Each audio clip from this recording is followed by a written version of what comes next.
Hi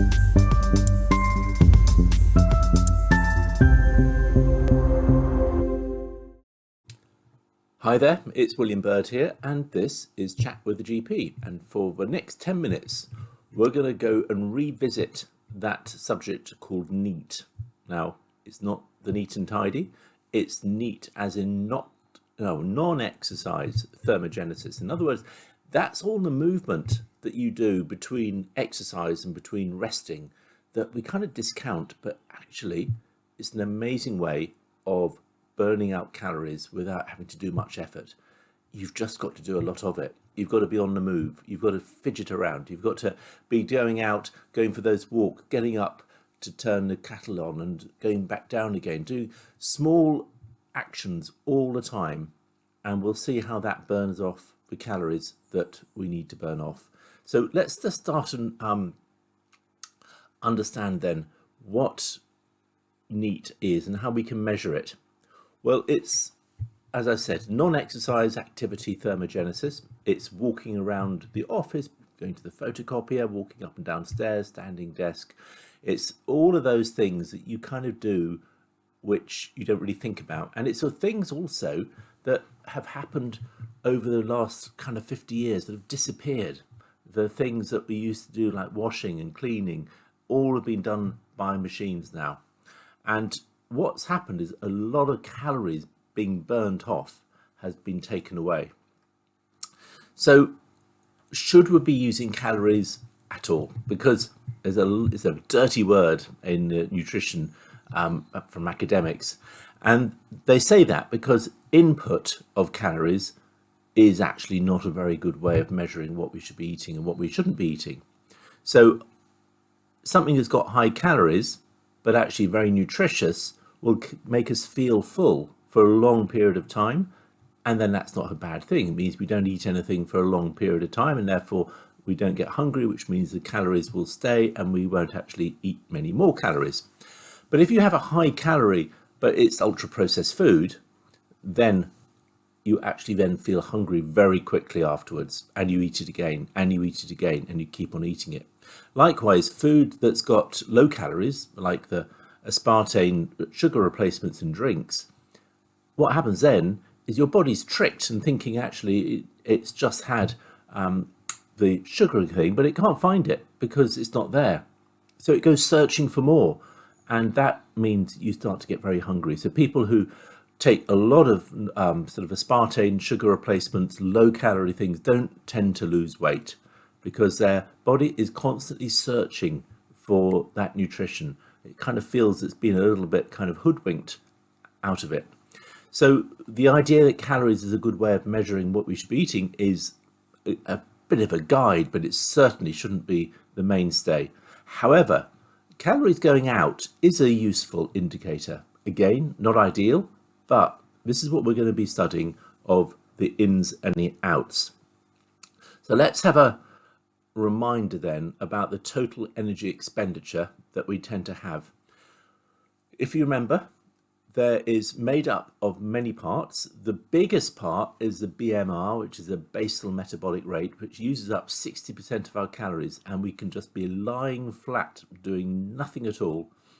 So let's say you were ill and you were not eating at all, you would lose weight without having to do any movement or exercise or even eating anything. And that's because your brain needs activity, your energy, your muscles do, your liver does, your kidneys do, etc. And that is the biggest part. The second part is NEAT, this bit of movement around, and that can vary hugely between someone who's laboring, using a pickaxe or shovel or doing something really heavy work, to someone who's basically just sitting there on the computer, would be using up very small amount. That can vary. But TEF, which is the thermic effect of food, is actually the part of digestion, which we talked about, and then the exercise is the bit that we do when we're walking very fast, running, doing any sport, going to the gym, any of those things. So that is where we were, if you remember, when we talked about this last time. Now there is a way of measuring calories called the MET, the metabolic equivalent, And that basically is the equivalent is one of doing nothing, of just sitting there or actually lying there, doing nothing at all. And that is one metabolic unit of work of our body having to do its normal stuff. And then if it's 2 mets, you're using up twice as much energy as you would do if you were just lying there completely still. And 3 mets is 3 times as much, and 4 mets is 4 much. It does depend on your weight. So you have to put in your weight for this, and then there's a formula. But for a 75 kilogram person, 1 met equals about 78 kilocalories an hour. That's what your basal metabolic rate, that's what you're just keeping things as they are, is 78 calories. So that is a good indicator of how many calories you're burning off by doing nothing. Now, Jo is a fictional person. She's 28. She's always struggled a bit with her weight, but she's just changed her job and she's now working from home. So apart from doing a few light duties around the house, she's just been working really hard, sitting at her desk and doing the work with no added exercise at all. She's so tired at the weekends, she just flops around and watches some television. She doesn't really use up much. Actually, she's using up about 14,000 calories per week. Okay, that would be the best basal metabolic rate plus a few things of just getting up to go to the loo, getting dressed, doing your normal things. Now, each year she'll be putting on 7.8 kilograms if her normal calories coming in of 16,000, which she's always done, continues. And she's really worried. Let's have a look at that in a bit more detail. Now you can see here that she's using up 12,678 calories by just her basal metabolic rate plus the thermic energy of food, which she can't change. She's adding a little bit more on that 1,378 calories. That makes a total of 14,000. She's taking in 16,000. So there's an excess every week of 1,900 calories. And that is 1/4 of a kilogram. And that means she's going to be putting on a lot of weight. This is not ideal for Jo. So she says, I'm going to do something about it. So she is going to go to the gym for an hour 3 times a week, and she's going to do a 5K run twice a week. That surely is going to sort it out. Now, she's certainly got an extra 1,400 calories at the gym, another 756 calories of doing 2 5K runs. Doesn't seem a lot, does it? But actually, they're only 30 minutes each, the way she runs. She's now got much bigger, 15,914 calories. But if you remember, she hasn't changed her diet at all, so she is still taking in 16,000 calories. And if you look at that, the exercise is now another 2,100. She's still doing her NEAT of normal stuff going around the house, and her total is now 15,900. That's still a weight gain of 0.58 kilograms a year. So she's not quite putting on the weight that she was, but she's not losing weight either. And she's still gaining a little bit there. So what is she going to do? Well, unfortunately, she got injured and she couldn't go for her runs and she couldn't go to the gym. So she had to do something slightly different.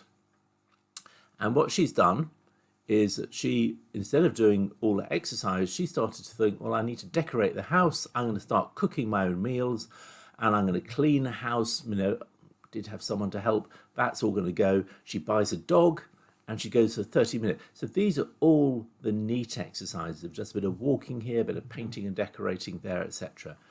Her calorie input now has gone up to 17,800. Okay, so let's have a look and just see how that looks in her there. And you can see there now that she is doing 6,409 extra calories than she was before, still doing the normal BMR, but her NEAT has gone right up. There's no exercise anymore, that's all gone. So she's got 17,800 calories. If you remember, her input is still 16,000. That's a deficit now. She's burning off of 1,800 calories. That's 2.25 kilograms a week, and that's a weight loss of 12 kilograms a year. And she is very, very happy with that. And she's not exercising. Now, a little bit of caution here before we jump in there. Moderate and vigorous activity is good for you, and you do need to do it above the normal movement. So although we saw from a run 5K 30 minutes twice a week, wasn't really kind of getting the weight down because it was only using up 700 odd calories, it does add a lot of health benefits. So she should be continuing to do some kind of activity there. And the best thing is a bit of a combination. Try and get back 30 minutes of if she can walk, instead of slowly walking with the dog, she walks very fast, or she goes for a quick run when she gets her injury sorted out. That would be the ideal. And what is quite useful is just to see a few other things that you can see for the NEAT activities of how many calories they're using up. And of course, it does depend on your weight. So if you're a 60 kilogram person, I'm afraid you use up less calories than if you're 80 kilogram. But you can start to see here, cleaning a house is about 200 calories an hour, cooking a bit less. Scrubbing a floor is a really good one. If you really want to start losing weight, you start going and scrubbing that floor, and that's 500 calories an hour, ridiculous amount. DIY, hot yoga, standing still is about 1.3, but if you fidget around and move around, you can go up to about 2.5. So just moving around when you're standing makes a big difference. And you can see the walking is about 300 to 400 calories. Of course, those of you who've got childcare, you'll know that you're using up a lot of energy. I think that's a bit of an underestimate, but certainly that will help you burn off some of those calories. I hope that's helpful. Don't forget, try and get that moderate and vigorous activity, but that movement during a day is so useful in burning off those calories, and just keep moving and moving and moving. Thanks very much indeed, and we'll see you very soon. Thank you.